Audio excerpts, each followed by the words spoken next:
Hello, everybody. Thank you for joining me for another Alfred Hitchcock Presents review. Today I will be talking about Season 4, Episode 9, Murder Me Twice, starring Phyllis, Thaxter, and Tom Helmore. And as always, I will go through the episode and there will be spoilers. So, this episode here, I enjoyed it. It's one of those episodes where you kind of have to maybe suspend your disbelief a little bit and just kind of go with the plot. But if you do, I think you'll find this to be an enjoyable episode. At least I did. So, we start with the intro, and Alfred Hitchcock seems to be under some sort of hypnosis, which was kind of amusing, and it relates directly to the episode. So, we're off to a pretty good start there. So the episode starts, and we're talking to this man. He's a professor, I believe. His name is Miles, and he's talking about hypnosis, and his guests seem interested in it. And one of his guests, named Lucy, kind of reluctantly agrees to go under this hypnosis, or maybe not so reluctantly. We're not sure at this point. So this starts out a little slowly and builds up as Miles asks Lucy some questions about her childhood, but eventually we come back to the present, and Miles asks Lucy her name, but she says her name is Dora instead, and she says the year is 1853. So this is intriguing at this point. I'm interested to see what's going to happen. So she starts talking about things from the year 1853, and eventually she starts talking about this garden she had, which leads eventually to this talk about a murder. And when she's describing this murder, she does the same thing to her husband in the present. She takes like these garden shears and basically stabs him in the back with them, thus for killing him. So at this point, we're wondering, did the hypnosis make her do this? Did the spirit of the woman make her do this, or was it something else? So we go to the next scene with the district attorney, and he's questioning Lucy, who seems distraught and in shock. She explains that she became this woman, Dora, and that she couldn't help herself. It's almost like this woman had some kind of power over her and made her kill her husband.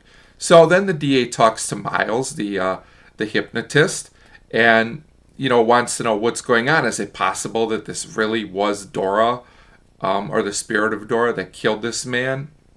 Was this even possible, or maybe did Lucy just use this to her advantage? So then we get a scene where Miles goes to see Lucy, and Miles relates this Dora story again. He says there really was a woman named Dora, and he thinks that Lucy very possibly could have used this to her advantage and just planned this all to murder her husband. He tells her this was a brilliant idea. Lucy gets mad at this point and kicks him out. And he also kind of hints that he'll go along with this if, maybe she gives him something, but this is never explored any further. I thought this part was a little bit weird. So then we go into the courtroom, and the DA is questioning Miles. The DA says he doesn't believe any of this. He thinks Lucy probably really killed her husband. So Miles says, well, we'll prove it to you.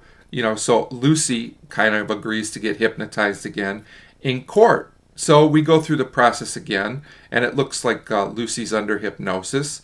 And this works a little bit too well. Miles does a good job because Lucy takes garden shears again. Why these shears were in court, I guess they were evidence maybe. But and she stabs Miles in the back and kills him. So I guess that's the two murders. Murder me twice. Although wouldn't there have been a third one if this Dora did this in the past? I'm just saying, kind of a little bit of a hole there, but you just got to kind of go with it. So we get a final scene where the DA talks to Lucy, and he says, it's off the record now, you're off the hook, I can't prove anything, but I want to know, did you really kill your husband or not? Did you plan it, or, were you under the influence of this woman? And Lucy won't say one way or the other, so we get kind of an ending where you're not really sure what happened, you kind of draw your own conclusions. And Phyllis Thaxter does a really good job in this episode. She's really convincing in the role, and you never really show what her motives are or are not. Some might like that the ending's not clear-cut, but it worked for me. Like I said, this whole episode, you got to kind of go with it. So there's some things here and there that maybe aren't as plausible as they could be the way they're handled.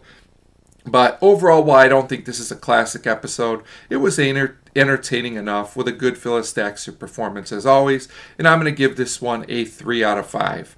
So I enjoyed this episode, Murder Me Twice, overall. And as always, thanks for watching.